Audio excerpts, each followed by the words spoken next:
नमस्कार, देश की बात में हाजिर हैं। पहले बात आगरा की। यहाँ से कल रोंगटे खड़े करने वाला एक वीडियो सामने आया जिसमें एक महिला को घसीटा जा रहा था।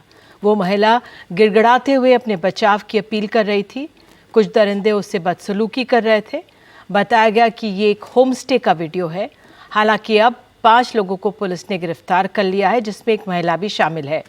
पीड़िता ने अपनी कंप्लेंट में होम स्टे चलाने वाले पर धमकी देने और शारीरिक शोषण का आरोप लगाया है। मुझे बताइए, मेरा कोई नहीं है, मेरी 4 बेटी है, छोटी सी, मेरा कोई नहीं है, प्लीज मुझे बताइए। 11 नवंबर की रात को एक गेस्ट हाउस की कर्मचारी को बुलाया गया और आरोप है कि वहां ठहरे लोगों के साथ संबंध बनाने के लिए मजबूर किया गया। यौन उत्पीड़न के बाद जब पीड़िता ने जाने की कोशिश की तो आरोप है कि गेस्ट हाउस को चलाने वालों ने उसे रात को रुकने के लिए कहा। आरोप है कि उसकी पिटाई की गई और रुकने से मना करने पर उसके सिर पर बियर की बोतल भी मारी गई। प्लीज मुझे बताइए, मेरा कोई नहीं है, मेरी 4 बेटी है, छोटी सी, मेरा कोई नहीं है, प्लीज मुझे बताइए। आपके सामने मुझे खींच के लेकर आ रहे हैं, फिर मेरा फोन छीन लिया, सब कुछ मैं आपके प्लीज भैया मेरी नाम बोलो, आप नाम बोलो, उनका नाम बोलो। जी, जीतू, रिया, ललिता, सोनू, विक्रम, इन सबको बंद कराइए। जबरदस्ती धंधा करवा रहे हैं, मेरी वीडियो बना के मुझे ब्लैकमेल कर रहे हैं 1 साल से। मेरा पैसा भी खाया इन्होंने 5 मौके पर पहुंचे आसपास के लोगों ने सब कुछ देखा और हंगामे का वीडियो भी बनाया। ये बिल्कुल जो सोसाइटी की बात है। पीड़िता का आरोप है कि उसे यहाँ गलत काम करने के लिए ब्लैकमेल किया गया। उसका आरोप है कि मालिकों ने पहले उसका पैसा भी रख लिया। पुलिस के मौके पर पहुंचने के बाद 5 लोगों को गिरफ्तार किया गया। 3 की तलाश जारी है। कल थाना ताजगंज पुलिस को सूचना मिली थी कि बसई चौकी क्षेत्र के रिच होम स्टे में एक महिला के साथ दुष्कर्म व मारपीट की घटना हुई है। उक्त घटना का संज्ञान लेते हुए पीड़िता की तहरीर के आधार पर दुष्कर्म, मारपीट व अन्य सुसंगत धाराओं में अभियोग पंजीकृत किया गया है। घटना में शामिल 5 अभियुक्त, जिसमें 4 पुरुष व 1 महिला है, गिरफ्तार कर लिया गया है। पीड़िता का मेडिकल परीक्षण कराया जा रहा है। विधिक कार्रवाई अमल में लाई जा रही है। ये चौंका देने वाली घटना छोटी दिवाली की है। पुलिस की तहकीकात अभी जारी है, मगर इस घटना ने हमको मजबूर कर दिया है सोचने पर कि क्या हमारी महिलाएं अभी भी वर्क प्लेसेस पर सुरक्षित हैं। कैमरा पर्सन राजेश गुप्ता के साथ नसीम अहमद और तनिष पंजाबी, एनडीटीवी इंडिया। और इस पर बात करने के लिए हमारे साथ आभा सिंह, एडवोकेट और सामाजिक कार्यकर्ता। आभा जी, जिस तरह से वीडियो में लड़की गिड़गिड़ा रही है, रोंगटे खड़े करता है, ये महिला होम स्टे में काम करती थी, उससे ज़बरदस्ती होती दिख रही है, कानून क्या कहता है? देखिए, ये आगरा का वीडियो जो आया है सामने, और ये साफ दिखा रहा है कि उस गेस्ट हाउस में सेक्स रैकेट चलता था। और ये मेरी खुद एक्सपीरियंस है, जो मेरे पास केसेस आते हैं इस तरह के, कि बिना लोकल पुलिस के आशीर्वाद के, बिना लोकल पुलिस के प्रोटेक्शन के इस तरह के सेक्स रैकेट नहीं चलते। तो जो है लेकिन अगर उस महिला ने मना किया और उसके बाद बावजूद किया गया है तो ये एक रेप होता है। और अगर इसमें 1 से ज्यादा लोग इन्वॉल्व है तो ये गैंग रेप का मामला बनता है। तो मैं चाहूंगी 376D में जितने भी ग्राहक थे, अगर ये कहते हैं कि वो सेक्स रैकेट था, तो उनके ऊपर रेप का मुकदमा किया जाए। क्योंकि अगर कोई भी महिला उससे शारीरिक संबंध बिना उसके मंजूरी के किया जाता है तो वो एज पर लॉ 376 में वो रेप होता है। तो मुझे लगता है कि गैंग रेप का FIR की जाए, और जो लोकल पुलिस है उनके ऊपर भी कार्रवाई की जाए, लोकल इंस्पेक्टर को सस्पेंड किया जाए। क्योंकि अगर महिलाएं जो नौकरी करने आती हैं, अगर वो कर रही हैं गेस्ट हाउस में, तो इसका मतलब ये नहीं कि वो प्रोस्टिट्यूट बनने आई हैं। Right to life and right to live with dignity supreme court बार बार कहता है, और right to have a job and safety at work place बहुत बड़ी जिम्मेदारी है सरकार की। तो मुझे लगता है FIR की जाए, और जो लोग इस तरह से इस बिजनेस में इन्वॉल्व है उन्हें अरेस्ट किया जाए। इस मामले में कई तरह की बातें सामने आ रही है, लेकिन किसी से भी कोई काम जबरदस्ती नहीं कराया जा सकता। बिल्कुल, देखिए, सरकार की सुप्रीम कोर्ट की गाइडलाइन बहुत क्लियर है कि अगर आप प्रोस्टिट्यूशन अपने घर से करती हैं तो वो गुनाह नहीं है। तो अगर वो अपनी मंजूरी से कर रही थी तो कोई गुनाह नहीं है उसके खिलाफ। लेकिन उसको अगर जबरदस्ती एक क्लब में, एक गेस्ट हाउस में लाया गया है जहां पे उसके साथ इस तरह का व्यभिचार किया गया है, तो इसमें FIR होना बहुत जरूरी है। और जो लोग इन्वॉल्व हैं, चाहे वो क्लाइंट्स रहे हों, बिजनेसमैन रहे हों, और उनके ऊपर जो है एफआईआर होनी चाहिए, क्योंकि आपको ये मैसेज देना बहुत जरूरी है कि अगर महिलाएं बाहर निकल के नौकरी कर रही हैं तो उनका शारीरिक शोषण नहीं अलाउड है, और सरकार उनके साथ खड़ी है ऐसे मामलों में। और कई जगह महिलाएं हिम्मत नहीं कर पाती बताने की। तो अगर ये महिला सामने आई है और उसने शोर मचाया है, उसके ऊपर बियर बॉटल से उसका सिर फोड़ा गया है, तो और भी जरूरी है कि ना सिर्फ रेप का बल्कि गुंडागर्दी के भी मुकदमे लिखे जाएं। जो वीडियो में आसपास लोग खड़े दिख रहे हैं, ये लड़की जो है, महिला है, अपने बच्चों की दुहाई दे रही है, मदद की अपील कर रही है, लेकिन मदद होती दिख नहीं रही है। हम समाज पर भी ये सवाल है।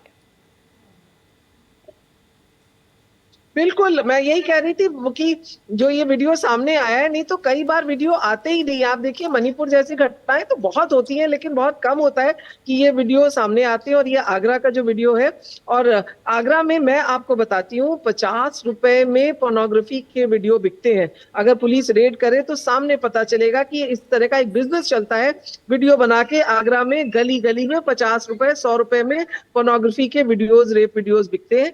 तो मैं चाहती हूँ कि सरकार इसमें एक इंक्वायरी ऑर्डर करे, और आगरा में जो ये इस तरह का देह व्यापार का धंधा चल रहा है, इसको रोका जाए। और सीनियर अधिकारी जो जरूर जिनको मालूम हो गया और उनको थानों से हफ्ता जाता होगा, उसकी भी इंक्वायरी की जाए। मैं तो चाहूंगी कि हाई कोर्ट मॉनिटर्ड एक इंक्वायरी सेटअप कर दी जाए, क्योंकि आगरा में ये पहले से चला आ रहा है, ये कोई नई चीज नहीं।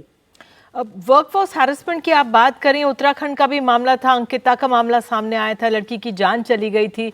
उसका परिवार न्याय का इंतजार ही कर रहा है। न्याय में देरी भी बहुत घातक होती है, जिससे गलत संदेश जाता है।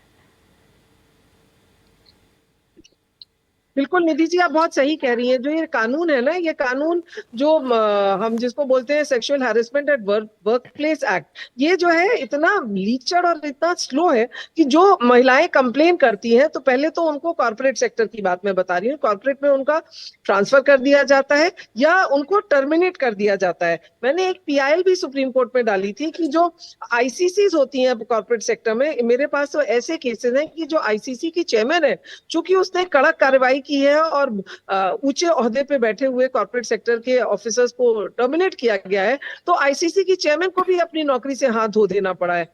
तो कहीं पे जो आईसीसी को कंप्लेन करती है वो टर्मिनेट हो जाती है, या आईसीसी की चेयरपर्सन मेंबर्स अगर वो कार्रवाई करती है तो वो टर्मिनेट हो जाती है, क्योंकि कॉर्पोरेट में हायर एंड फायर का रूल है विद 1 मंथ नोटिस। ये कोशिश मैं कर रही हूँ सुप्रीम कोर्ट से कि इस sexual harassment eight work place act को हम थोड़ा मजबूत कर सके, क्योंकि ये कोई भी सामने महिला आने को तैयार नहीं होती। जो आती है वो, आप देखिए मीटू मूवमेंट भी था, वो सब खत्म हो गया कहीं ना कहीं।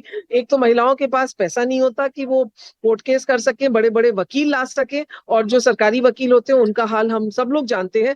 और जो रेपिस्ट होते हैं, मोलेस्टर्स होते हैं, वो बड़ी बड़ी कुर्सियों पे बैठे होते हैं, उनके पास पैसा होता है, कंपनीज उनको प्रोटेक्ट करती है। इस वजह से मुझे लगता है कि ये जो कानून है महिलाओं का सेफ्टी एट वर्क प्लेस, ये सिर्फ एक कागज में दिखाने के लिए है, पर रियलिटी में ये बहुत ही खोखला और बेकार है। बिल्कुल आभा जी, आप हमारे साथ जुड़ी, बहुत बहुत धन्यवाद। और वाकई इस मामले से एक बार फिर से जो महिलाओं की जिस तरह से काम के समय में सुरक्षा है, वो अपने आप में सवालों में आती है। आइए आगे बढ़ते हैं। देश की बात में मुंबई से खबर आ रही है।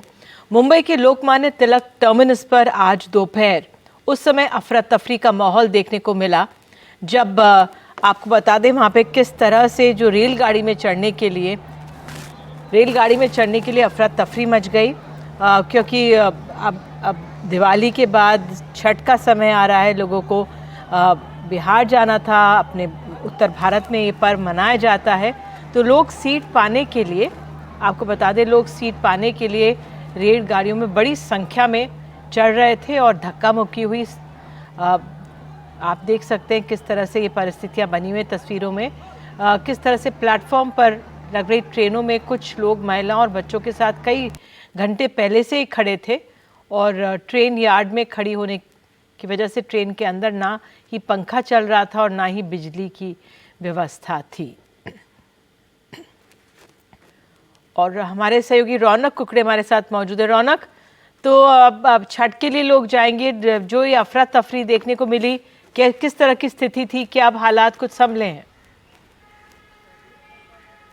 जी देखिए, मुख्य तौर पर निधि मैं आपको बता दूं कि ये तस्वीर जो है दोपहर के वक्त की है, जिस वक्त यहाँ पर स्पेशल ट्रेन बिहार के लिए मुंबई से रवाना होने वाली थी और ट्रेन स्टेशन पर थोड़ी देर पहले पहुंची। प्लेटफॉर्म की अगर बात की जाए तो आरपीएफ के जवान वहाँ पर, चूँकि इस तरह की स्थिति हमेशा देखने को मिलती है क्योंकि छठ के वक्त बड़ी संख्या में जो लोग हैं वो मुंबई से बिहार की तरफ जाते हैं, रुक करते हैं, और ऐसे में प्लेटफॉर्म पर आरपीएफ की पूरी टीम तैनात थी, लोगों को क्यू में भी लगाया गया था। लेकिन जो तस्वीर आप देख सकते हैं कि प्लेटफॉर्म के दूसरी तरफ बड़ी संख्या में लोग जो है दूसरे दरवाजे से अंदर घुसने की कोशिश में यहाँ पर बड़ी संख्या में लोगों की भीड़ दिखाई दी और वहाँ पर आरपीएफ की तैनाती कम दिखी और इसी तरह से अफरा तफरी की स्थिति देखने को मिली। हालांकि सेंट्रल रेलवे की तरफ से साफ तौर पर यह बताया गया है कि छठ को देखते हुए और दूसरे दिवाली के त्यौहार और बाकी त्यौहार को देखते हुए भी लगभग 500 के करीब स्पेशल ट्रेनें जो है वो चलाई जा रही है। उसके बावजूद इस तरह की स्थिति जो है वो देखने को मिलती है। लेकिन अभी फिलहाल सिचुएशन कंट्रोल में है,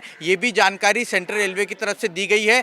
थोड़ी देर के लिए इस तरह की स्थिति बनी थी, लेकिन अभी हालात जो है वो सामान्य बताए जा रहे हैं। जी बिल्कुल रौनक, इस जानकारी के लिए बहुत बहुत धन्यवाद। मध्य प्रदेश में विधानसभा का चुनाव एक ही चरण में होगा, 17 नवंबर को है।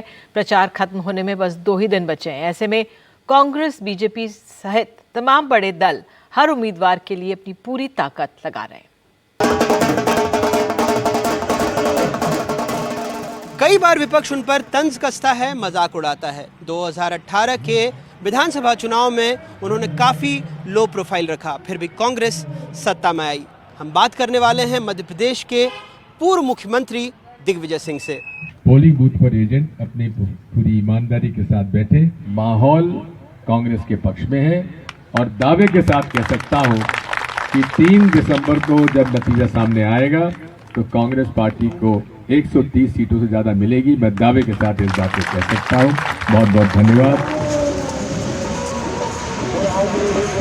मध्य प्रदेश में कांग्रेस के लिए पूर्व मुख्यमंत्री दिग्विजय सिंह धुआंधार प्रचार कर रहे हैं। हर दिन औसतन 4 से 5 सभाएं कर रहे हैं, सबको एक रहने की हिदायत दे रहे हैं। निजी नारे के बजाय कांग्रेस पार्टी के लिए लगाओ, खड़गे जी के लिए लगाओ, राहुल जी के लिए लगाओ। गोविंदपुरा से कांग्रेस प्रत्याशी रविंद्र साहू मंच पर खड़े हैं, जनता को आश्वासन दे रहे हैं। मुहर दिग्विजय सिंह ने भी लगाई।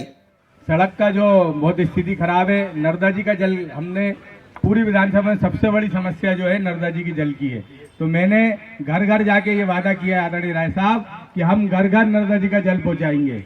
एक हमने सरकारी अच्छा स्कूल और एक सरकारी अच्छा अस्पताल, जिससे मध्यम वर्गीय परिवार और गरीब परिवार के लोगों को हम इलाज करा सके।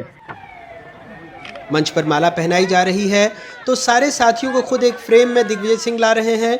मंच से उतरते ही हमारे फ्रेम में आने के लिए हमने गुजारिश कर दी। 2018 में जितनी तैयारी थी उससे ज़्यादा तैयारी हमारी इस बार है।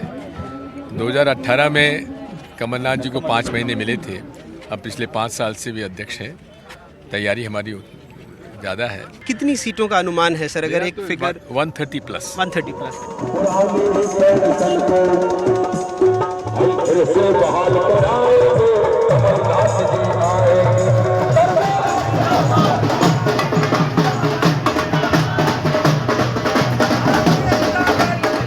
वैसे गोविंदपुरा पूर्व मुख्यमंत्री और बुलडोजर मंत्री के रूप में जाने जाने वाले बाबूलाल गौर की सीट है। वो 8 बार विधायक रहे।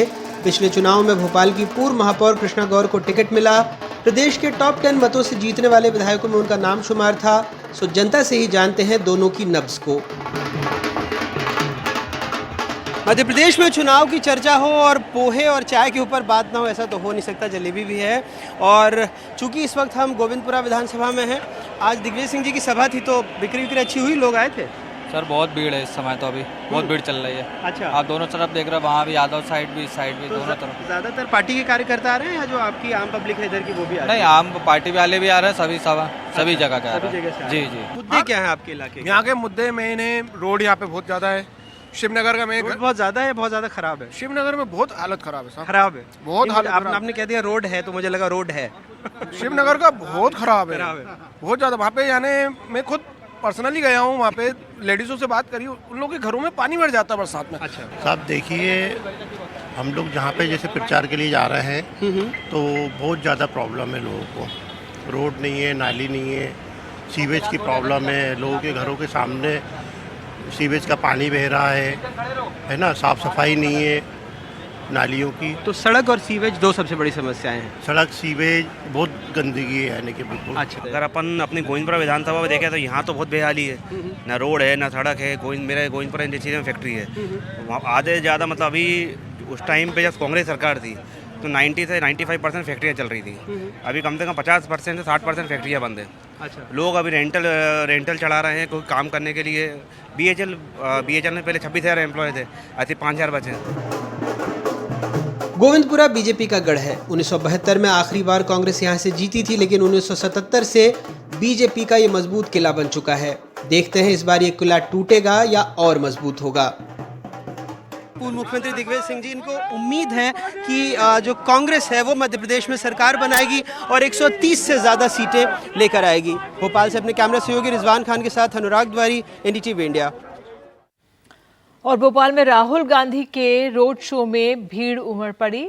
मध्य प्रदेश में 17 नवंबर को ये मतदान होना है। बीजेपी और कांग्रेस के नेता जमकर प्रचार कर रहे हैं और ये वहाँ से तस्वीरें आई।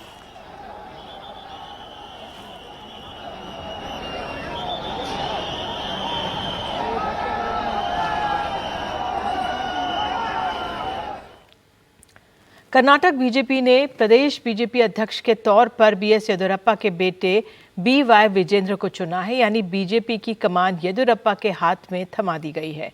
अब पार्टी की दूसरी चुनौती विधानसभा में विपक्ष के नेता चुनने की है। पिछले सत्र में बीजेपी अपने विधायक दल का नेता नहीं चुन पाई थी। अब शीतकालीन सत्र दिसंबर में शुरू होने वाला है।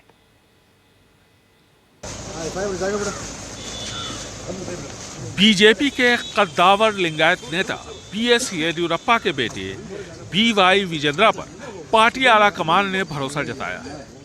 बीजेपी को कर्नाटका में मजबूत करने का जिम्मा येदियुरप्पा जूनियर को दिया गया है। पिछले एक दशक के दौरान अपने पिता के सभी फैसलों में उनको शामिल माना जाता रहा है, लेकिन उनकी सबसे बड़ी चुनौती बीजेपी के बड़े नेताओं का समर्थन हासिल करना है, खासकर वो खेमा जो लगातार येदियुरप्पा का विरोध करता रहा है, जैसे यत्नाल, ईश्वरप्पा, CT रवि और नलिन कटेल। प्राइमरी रिस्पांसिबिलिटी आल्सो, ये हमारी जिम्मेदारी है कि सारे वरिष्ठ नेताओं को भरोसे में लेना है और हम सुनिश्चित करते हैं कि सब मिलकर काम करेंगे।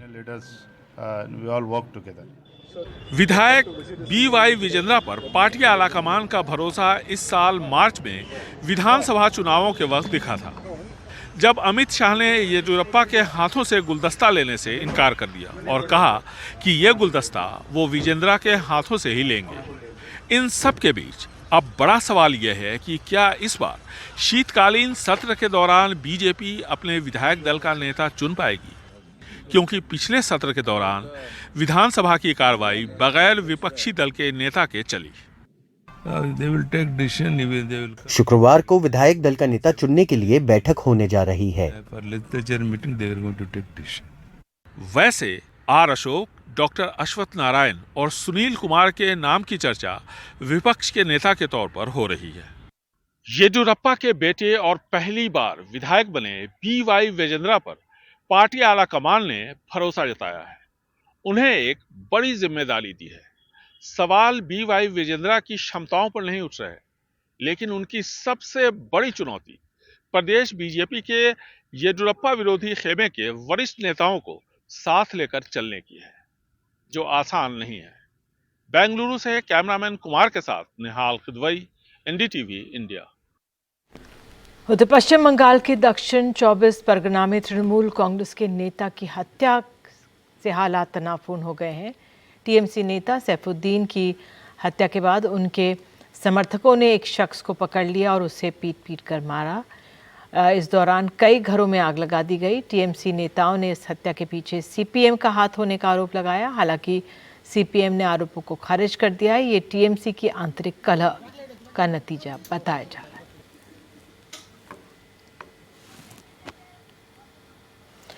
और एक देश की बात में ब्रेक के बाद ले चलेंगे आपको उत्तराखंड के उत्तरकाशी। निर्माणाधीन सुरंग का हिस्सा कैसे गिरा और वहां पर किस तरह से जो मजदूर फंसे हुए हैं 40 उनको निकालने की पूरी कोशिश चल रही है।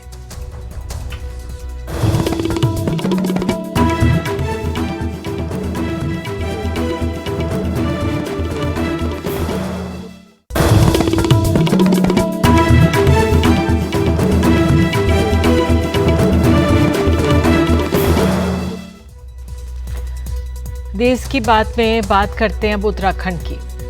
उत्तराखंड के उत्तरकाशी में निर्माणाधीन सुरंग का एक हिस्सा गिर गया। उत्तरकाशी में हादसा टनल के सिलक्यारा इलाके में हुआ। हादसे के समय करीब 40 मजदूर टनल में थे और ये सभी मजदूर अब भी वहां फंसे हुए हैं। इनमें से झारखंड के 15, उत्तर प्रदेश के 8, उड़ीसा के 5, बिहार के 4, पश्चिम बंगाल के 3, उत्तराखंड और असम के 2-2 और हिमाचल प्रदेश का 1 मजदूर है।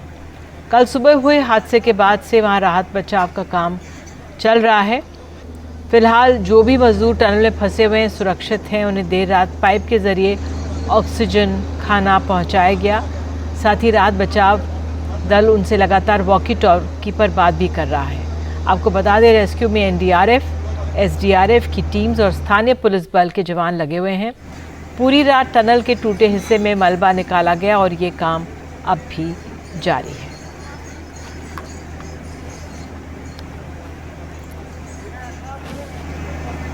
और आपको ये भी बता देते हैं कि उत्तरकाशी में धंसी निर्माणाधीन सुरंग सिलक्यारा से बड़कोट तक की है।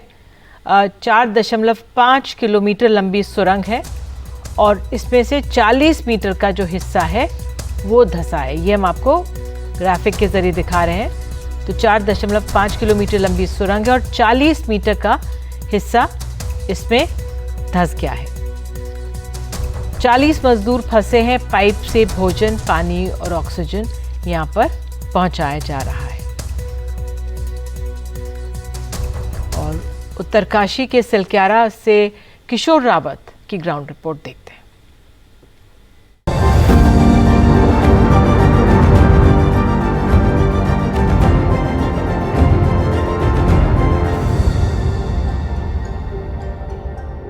सिलक्यारा की टनल जो बन रही है उसमें 40 मजदूर फंसे हैं और उनको लगातार बचाने का प्रयास जारी है।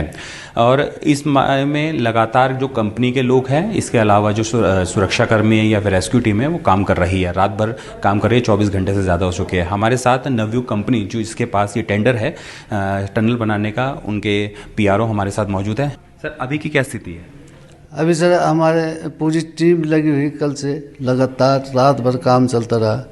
हम जो अंदर फंसे हुए हमारे वर्कर उनको जल्दी से जल्दी रेस्क्यू करने के चक्कर में हैं और हम उनको जल्दी से जल्दी रेस्क्यू कर लेंगे। सर, हमने कितना अभी तक मलबा निकाल पाए? मलबा का तो ऐसा है कि ऊपर से टूटा लूज है ना, तो मलबा हटा दे तो फिर नीचे गिरता। तो लगभग अभी तक हमने 15-20 मीटर जो है अंदर चले गए। सर, यही जानना चाह रहा था कि ये जो सेफ है उनको अभी तक क्या क्या प्रोवाइड कराया गया खाने के लिए और किस तरीके से उनको चीज़ें दी गई और बात क्या हुई है? हमारी उनसे बात हुई है, उन्होंने कहा हम सेफ हैं, हमें ऑक्सीजन प्रोवाइड कराते रहो और पानी अंदर अवेलेबल है और ये बात सब सुरक्षित है अभी तक। ऐसे ही मलबा निकाला जा रहा है, वो मलबा वापस उतना ही मलबा आ जा रहा है। हालांकि एक अच्छी बात यह है कि 15 से 20 मीटर तक जो रेस्क्यू ऑपरेशन, जो मलबा बाहर निकाला जा रहा है, जो लगातार 24 घंटे हो गए हैं मलबा निकालते हुए, वहां तक क्लियर कर दिया गया है।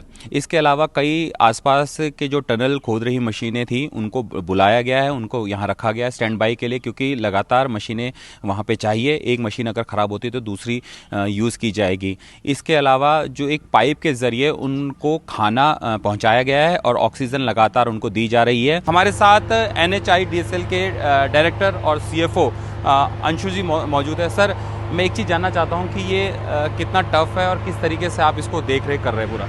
सबसे बड़ा चैलेंज इसमें हमें ये मिल रहा है कि हम जितना उसको एक्सक्यूवेट करते हैं, जितना बाहर निकालते हैं मलबा, उतना ही गिर जाता है। लेकिन कल रात से हमें ये समझ में आ गया है कि करीब 60 मीटर का जो दूरी है उसके अंदर में ये मलबा जमा हुआ है और उसके आगे करीब 2 किलोमीटर के अंदर तक हमारे साथी वहाँ पर हैं। लेकिन सारे सुरक्षित हैं, ये भी कल हम रात को जान सकें, क्योंकि 2 पाइप गई हैं। एक पाइप से हम उनको खाना प्रोवाइड कर रहे हैं और दूसरे से ऑक्सीजन। और उसी पाइप से, क्योंकि बीच बीच में वॉकी टॉकी उतना क्लियर नहीं होता है, तो हम क्या करते हैं कि उस पाइप से हम बात करते हैं और उस पाइप से ये हमको जानकारी मिली कि 40 के 40 सुरक्षित। आप किस तरीके से आगे ये कार्रवाई की? इसमें हम 2-3 चीज़ें कर रहे हैं। पहले तो मलबा हटा के जाने की कोशिश कर रहे हैं। दूसरा हम क्या कर रहे हैं, एक एस्केप टनल होता है वो बनाने की कोशिश कर रहे हैं, जिससे कि एक एक आदमी को निकाला जा सकते। उसके लिए हम पाइप ला रहे हैं स्टील की पाइप्स जिसको हम पुश करके वहाँ पे डालेंगे और मलबा निकालते जाएंगे। तो ये इस तरह की चीज़ें। क्या सर ऐसा भी है क्योंकि वो ट्रेंड मजदूर है, वो लगातार काम कर रहे हैं, वहाँ से भी वो कुछ इस तरीके से उनको बातचीत की जा रही है कि आप भी कुछ चीज़ें देखें ताकि हम दोनों की तरफ से बचाव किया जा सके? नहीं, ये हमारे तरफ से हो रहा है क्योंकि उनके पास कोई भी इक्विपमेंट नहीं है। उनके पास सारे इक्विपमेंट इसी तरफ है, सारी मशीन्स आप देखेंगे, ड्रिल मशीन या जितनी भी चीज़ें सारी इसी तरफ।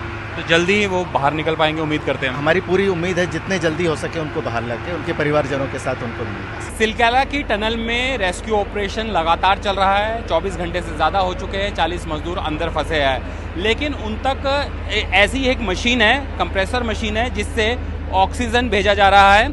और ये जो पाइप है, लाइफलाइन अगर कहेंगे, इसी तरह का जो पाइपलाइन है उससे ऑक्सीजन भेजा जा रहा है। और एक और चीज़ दिखाना चाहता हूँ, जो अंदर फंसे 40 मजदूरों के लिए जो एक लाइफलाइन है, वो एक ये पाइप है, एक 4 इंच का पाइपलाइन है, एक ही है। एक से ऑक्सीजन भेजा जा रहा है और एक से फूड भेजा जा रहा है। इन पाइप को और कामों के लिए यूज़ किया गया था, लेकिन सबसे अच्छी बात ये है कि ये अब लाइफलाइन है, ये पूरी पाइपलाइन अंदर तक है। अभी फ़िलहाल जो जानकारियां हैं वो यही है कि फ़िलहाल ये 40 मज़दूर अभी टनल के अंदर सुरक्षित है। हालांकि इनको निकालने का काम युद्ध स्तर पे चल रहा है।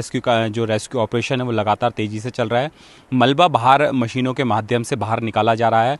लगातार जो मलबा है उसे बाहर निकाल कर दूसरी जगह रखा जा रहा है। दूसरी बात यह है कि सबसे प्रॉब्लम ये है कि जो लैंडस्लाइड है वो बार बार हो रहा है। जितना मलबा निकाल रहे हैं लैंडस्लाइड हो रहा है, लेकिन फ़िलहाल 20 मीटर से ये ज़्यादा इसको खोद चुके हैं, यानी आगे बढ़ चुके हैं।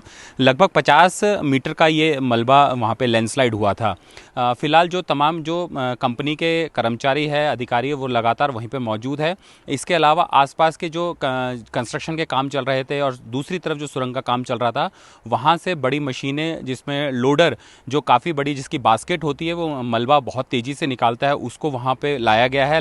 वहाँ पर करीबन उसकी 2 संख्या है।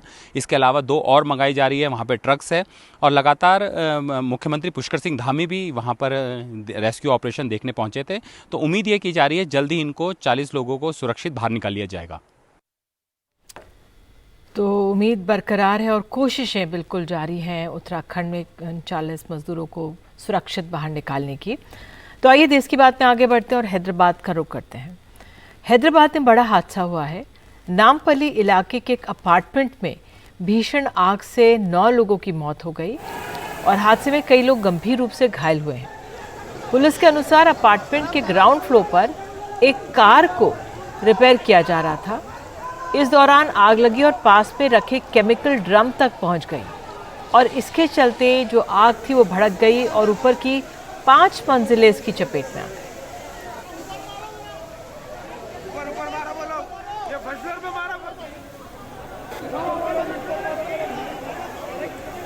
और ये अपने आप में बहुत दुखद है जिस तरह की परिस्थिति बनी कि किस तरह से कई मकान इसकी चपेट में आ गए। उमा सुधीर हमारी सहयोगी हमारे साथ मौजूद है फोन लाइन पर। उमा, इस आग पर अब क्या जानकारी और क्या हालात वहाँ पर? यही कि एक तरह से वेकअप कॉल हुआ है उस एरिया के रेसिडेंट्स के लिए या फिर पूरे हैदराबाद के लिए ही कहना चाहिए, क्योंकि ये सिर्फ ऐसा इकलौता इलाका या बिल्डिंग नहीं है जहां पे ऐसी एक्टिविटी हो रही थी जो एक रिस्क हो सकती है वहां के सिटीजन्स को। ये जो हादसा हुआ ये हुआ रेड हिल्स के इलाके में जो हैदराबाद के बीचों बीच है और बहुत ही क्राउडेड एरिया है, रेसिडेंशियल एरिया है। और ये 5 मंजिल वाली एक बिल्डिंग थी जहां पर गोडाउन में ये जो केमिकल सब्सटेंसेस हैं, जो इन्फ्लेमेबल रासायनिक जो पदार्थ थे वो रखे गए थे और वो स्टोर किए जा रहे थे कुछ 50 ड्रम और कैन में। और वहां पे बहुत सारा रेक्सिन भी पड़ा हुआ था। एक तरफ तो हम कह सकते हैं कि अथॉरिटीज की नेग्लिजेंस है कि उन्होंने ऐसे गोडाउन को वहां पे अलाउ किया जिसकी वजह से इतना रिस्क हुआ और जिसकी वजह से अब 9 जानें चली गई हैं। लेकिन दूसरी तरफ सिटी के जो additional law and order police commissioner है उन्होंने कहा कि सिटीजन्स को भी सतर्क रहना चाहिए और अलर्ट करना चाहिए अथॉरिटीज को। लेकिन वहां के जो लोकल से हमारी बातचीत हुई उन्होंने ये कहा कि हमने बहुत बारी कंप्लेन किया था म्युनिसिपल अथॉरिटीज को और पुलिस को, व्हाट्सएप के नंबर्स पे भी हमने कंप्लेन किया था, लेकिन किसी ने कोई ध्यान नहीं दिया, किसी ने कोई रोका टोका नहीं। हमने उस बिल्डिंग के मालिक जो रमेश जायसवाल बताए जाते हैं उनको भी कहा कि जो आप पाउडर रख रहे हैं या जो आप चीजें रख रहे हैं उसकी वजह से, धुएं की वजह से हमें सांस लेने में तकलीफ हो रही है, लेकिन फिर भी उन्होंने कुछ नहीं किया। और आज जब आग लग गई और 9 लोगों की जान चली गई, अब पुलिस का कहना है कि एक इंक्वायरी होगी, इन्वेस्टिगेशन होगी।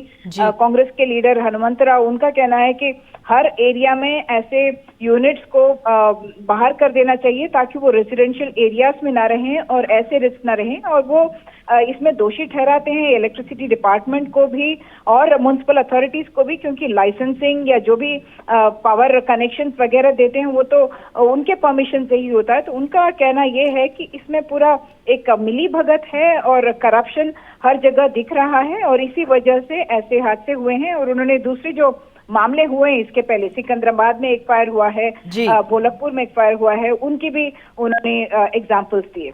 बिल्कुल उमा, आप सही कह रही हैं, वेकअप कॉल है किस तरह से कार्य होता है गोडाउन्स में, अपार्टमेंट्स में, और इस तरह के हालात यहाँ पर बन गए। बहुत बहुत धन्यवाद आपका। और आइए देश की बात में आगे बढ़ते हैं। भारत और कनाडा के बीच रिश्तों में हर रोज एक नया तनाव सामने आ रहा है। जहां एक तरफ कनाडा के प्रधानमंत्री जस्टिन ट्रूडो भारत पर बार बार हरदीप सिंह निज्जर की हत्या को लेकर आरोप लगा रहे हैं, वहीं प्रतिबंधित सिख फॉर जस्टिस के संस्थापक गुरपतवंत सिंह पन्नू ने कनाडा में भारतीय राजनयिकों के खिलाफ एक बार फिर से भड़काऊ बयान दिया है। प्रतिबंधित संगठन सिख फॉर जस्टिस के प्रमुख गुरुपतवंत सिंह पन्नू अब भारतीय उच्चायुक्त को निशाना बनाने की फिराक में हैं। जानकारी के मुताबिक पन्नू ने उच्चायुक्त संजय वर्मा के सिटीजन अरेस्ट करने की अपील की है। इतना ही नहीं, उसने ऐसा करने पर नकद इनाम देने का भी ऐलान किया है। इससे पहले वो एयर इंडिया के यात्रियों के लिए भी चेतावनी जारी कर चुका है। दरअसल पन्नू ने हाल ही में एक वीडियो जारी कर 19 नवंबर को अहमदाबाद में होने वाले आईसीसी विश्व कप फाइनल के दौरान एयर इंडिया की फ्लाइट्स से सफर न करने की चेतावनी दी थी। इस वीडियो पर हंगामा होने पर कनाडाई सरकार और रॉयल कैनेडियन माउंटेड पुलिस ने कहा था कि वो संभावित आतंकी खतरे की जांच कर रहे हैं। ये मामला अभी गर्म ही था कि कनाडा के प्रधानमंत्री जस्टिन ट्रूडो ने कनाडा की धरती पर खालिस्तानी आतंकी हरदीप सिंह निज्जर की हत्या को लेकर एक बार फिर भारत पर उंगली उठा दी और भारत पर आरोप लगाया कि उसने 40 राजनयिकों को निष्कासित करके वियना कन्वेंशन का उल्लंघन किया है। हालांकि भारत ने भी स्पष्ट कर दिया कि राजनयिकों को निकालने के मामले में किसी कानून का उल्लंघन नहीं किया गया है। साथ ही एयर इंडिया की धमकी को लेकर भी मोदी सरकार ने कड़ी आपत्ति जताई है। सुरक्षा को लेकर हमारी कई चिंताएं हैं। जैसे कि आपने देखा होगा कि एक वीडियो सामने आया था जो सुरक्षा की भारत में चिंताओं को बढ़ाता है, और हमने अपने दोस्तों और सहयोगियों के लिए अपनी स्थिति को साफ किया है। हमारा मानना है कि उन्होंने भी इसे पसंद किया है। उधर यूनाइटेड नेशंस में भी भारत ने कनाडा की जमकर पोल खोली है। भारत ने कहा कि कनाडा में अभिव्यक्ति की आज़ादी का दुरुपयोग किया जा रहा है और कट्टरपंथी ताकतों को बल मिल रहा है। भारत ने कनाडा को ये भी याद दिलाया कि कैसे धार्मिक अल्पसंख्यकों के पूजा घरों पर हमले और हेट क्राइम कनाडा में तेजी से बढ़ रहे हैं। नई दिल्ली से नीता शर्मा, एनडीटीवी इंडिया के लिए।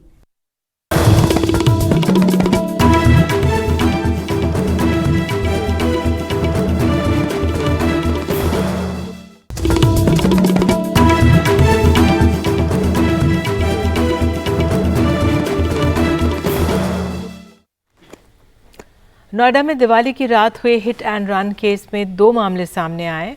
अलग सोसाइटी के अंदर ही शराब के नशे में चूर 4 सवारों ने कई लोगों को टक्कर मार दी और हादसे में 4 लोग घायल भी हुए। पुलिस ने एक मामले में आरोपी को गिरफ्तार कर लिया है। ये वीडियो बिसरक इलाके में गौर सिटी 2 के पास का है, जहां दिवाली की रात जब लोग आतिशबाजी कर रहे थे तभी सफेद रंग की एक एसयूवी सड़क के किनारे खड़े एक शख्स को टक्कर मारते हुए तेज रफ्तार से निकल गई।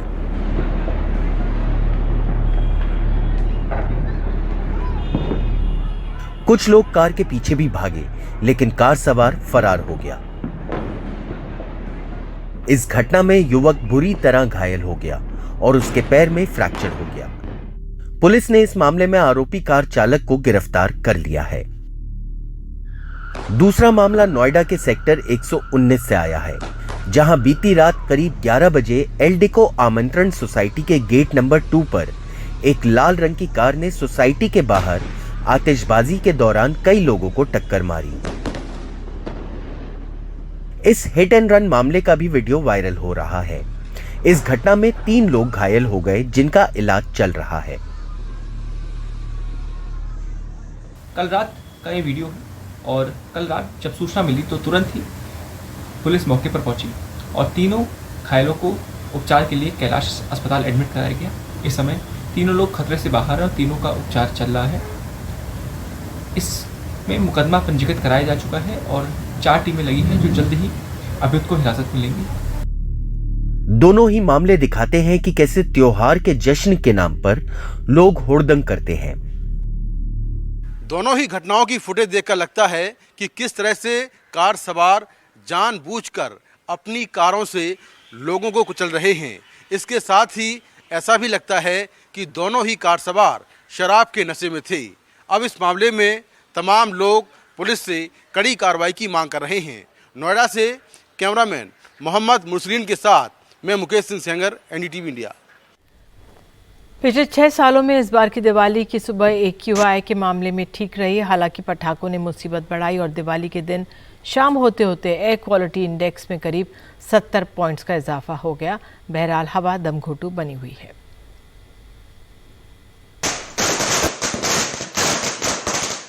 पाबंदी के बावजूद दिवाली की रात आतिशबाजी होती रही और हवा खराब होती रही। दिवाली की सुबह दिल्ली NCR में औसत AQI 300 दर्ज किया गया। ये आंकड़ा पिछले 6 वर्षों में तो सबसे अच्छा है, लेकिन हवा अब भी बहुत खराब। अगर देखें दिवाली के दिन और दिवाली के अगले दिन, तो इन 3-4 दिनों में जो औसतन जो AQI देखने को मिलती है वो इस साल की अभी तक की बेस्ट रही है। पिछले 6-7 सालों में 6-7 सालों में बेस्ट रही है जी, दिवाली भी जी, पोस्ट दिवाली भी। इस साल के आंकड़ों पर नजर डालें तो दिवाली से एक दिन पहले और दिवाली के दिन औसत एयर क्वालिटी इंडेक्स 220 के करीब था। दिवाली की शाम से अगली सुबह यानी आज सोमवार को 300 तक पहुंच गया। इसमें निश्चित है कि इसमें पटाखों का जो एक कंट्रीब्यूशन है वो रहा है, क्योंकि ये जो 60-70 पॉइंट का जो स्पाइक देखने को मिला है मूलतः पटाखों का ही है। शाम के वक्त से और एकदम से ये कंसंट्रेशन बढ़ा है वो शाम के समय से बढ़ा है। औसत AQI के लिहाज से 2018 से आंकड़ों को देखें तो 2018 में दिवाली से पहले AQI 338 था, दिवाली के दिन 281 हुआ और अगली सुबह 390 पर जा पहुंचा। 2019 में दिवाली के एक दिन पहले AQI था 287, दिवाली के दिन 337 हो गया और दिवाली के एक दिन बाद 368। 2020 में दिवाली के पहले 339, दिवाली के दिन 414 और अगली सुबह 435 पर जा पहुंचा AQI। 2021 में तो दिवाली की अगली सुबह AQI 462 तक गया, जो दिवाली के पहले 315 पर था और दिवाली के दिन 382। 2022 में दिवाली के ठीक एक दिन पहले AQI 259 था, दिवाली के दिन 312 हुआ और अगली सुबह 303 दर्ज किया गया। तो इस साल की दिवाली आंकड़ों में जरूर बेहतर है, लेकिन आबो हवा के लिहाज से नहीं। ऑड इवन पर दिल्ली सरकार ने भी अपना रुख साफ किया। आज बैठक में निर्णय लिया गया था कि अगर दिल्ली की हवा क्वालिटी अगर सीवियर प्लस कैटेगरी में अगर पहुंचती है तो फिर सरकार जो है ऑड इवन को लेकर के उसकी समीक्षा करके और फिर निर्णय लेने की तरफ बढ़ेगी। तो अगर 450 से प्लस अगर सीवियर प्लस कैटेगरी में अगर AQI जाता है तो फिर सरकार इसकी समीक्षा करके फिर निर्णय ले। पटाखे बिकते भी रहे और लोग चलाते भी रहे, तो कमी सख्ती में भी दिखी और समझदारी में भी। कागज पर हवा का डेटा पिछले 6 सालों में बेहतर तो है, पर जमीन पर हवा अब भी जहरीली। नई दिल्ली से परिमल कुमार, NDTV इंडिया।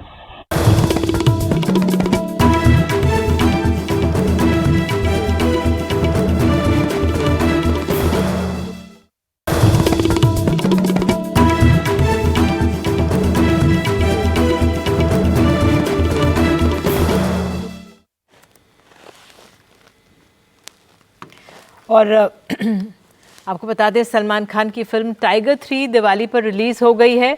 हालांकि दिवाली के दिन रिलीज़ हुई फिल्मों के आंकड़े कभी अच्छे नहीं होते, लेकिन सलमान खान के प्रशंसकों जो हैं वो भारी मात्रा में पहुंचे और कई रिकॉर्ड्स इस फिल्म ने तोड़ दिए। महाराष्ट्र के मालेगांव में टाइगर 3 का स्वागत सिनेमाघर के भीतर आतिशबाजी से हुआ। हालांकि यह खतरनाक था क्योंकि इससे हादसा भी हो सकता था। खुद सलमान खान ने ट्वीट किया कि लोग ऐसे काम से बचें, फिल्म का लुत्फ लें। देश के अमन और देश के दुश्मनों के बीच कितना फासला है, बस एक आदमी का। वैसे फिल्म दिवाली के दिन दिवाली मनाती रही। हिंदी में फिल्म ने पहले दिन 43 करोड़ का कारोबार किया। तमिल तेलुगु में 1.5 करोड़ की कमाई की, यानी देश के भीतर 44.5 करोड़ की कमाई हो गई। बाहर का कारोबार मिलाकर यानी दुनिया भर में फिल्म की कुल कमाई 94 करोड़ की रही। कई लोगों का ये मानना था कि पूजा में लोग तल्लीन होते हैं, फिर इंडिया और नीदरलैंड का मैच भी था तो शायद ऑक्यूपेंसी कम होगी, लेकिन सलमान खान की जब फिल्म लगती है थिएटर पे तो लोग त्योहार को या फिर क्रिकेट मैच हो, सारी चीजों को भूल जाते हैं और लोग थिएटर तक आते हैं। और वही हुआ, जिस प्रकार की उम्मीद थी उससे बड़ी ये फिल्म साबित हुई है। SRK का यानी शाहरुख खान का जो केमियो था वो लोगों को बहुत पसंद आया है और पहले दिन का जो बिजनेस है उससे सच में ये लगता है कि इसने पहले दिन के बिजनेस से तो सारे के सारे ही आज तक के दिवाली के दिन की रिलीज हुई फिल्मों के रिकॉर्ड तोड़ ही दिए है। साथ ही साथ विदेशों में भी इस फिल्म में जितना बिजनेस किया है उतना आज तक किसी भी फिल्म ने नहीं किया। I need you for a mission, raw के लिए नहीं, पर्सनल है। Reporting for duty sir. Tiger 3 ने इस आंकड़े के साथ खड़े किए कई रिकॉर्ड। ये फिल्म दिवाली पर इतनी कमाई करने वाली हिंदी सिनेमा की पहली फिल्म है। साथ ही ये सलमान खान के लिए पहले दिन सबसे ज्यादा कमाई करने वाली फिल्म हो गई है। विदेश में इस फिल्म ने पहले दिन 41.50 करोड़ कमाकर एक और रिकॉर्ड बनाया है। मुझे विश्वास है कि दूसरे दिन ही ये 100 करोड़ के क्लब में पहुंच जाएगी। उसके बाद ये फास्टेस्ट फिल्म रहेगी जो 200 करोड़ क्लब में पहुंचे और ये फास्टेस्ट फिल्म रहेगी जो 300 करोड़ क्लब में भी पहुंचेगी। यानी कि ये अब तक की जितनी भी फिल्में रिलीज हुई है, जवान है या पठान है, उससे बड़ा बिजनेस ये करेगी और फास्टेस्ट करेगी। इसका कारण सिर्फ ये है कि ये सोलो रिलीज है, साथ ही साथ छुट्टियों का माहौल है, दिवाली की छुट्टियां। ये फिल्म ऐसी बनी है कि फैमिली के साथ आप इसको एंजॉय कर सकते हो। आतिशबाजी तुमने शुरू की, खत्म मैं करूंगा। सलमान की आखिरी ब्लॉकबस्टर फिल्म 2017 में रिलीज हुई टाइगर जिंदा है थी और उसके बाद से सलमान हिट के लिए तरसते रहे। पर बॉक्स ऑफिस कलेक्शन का रुझान देखते हुए लग रहा है कि 5 साल बाद फिर टाइगर की सवारी ही सलमान की नैया पार लगाएगी। मुंबई से प्रशांत सिसोदिया की रिपोर्ट।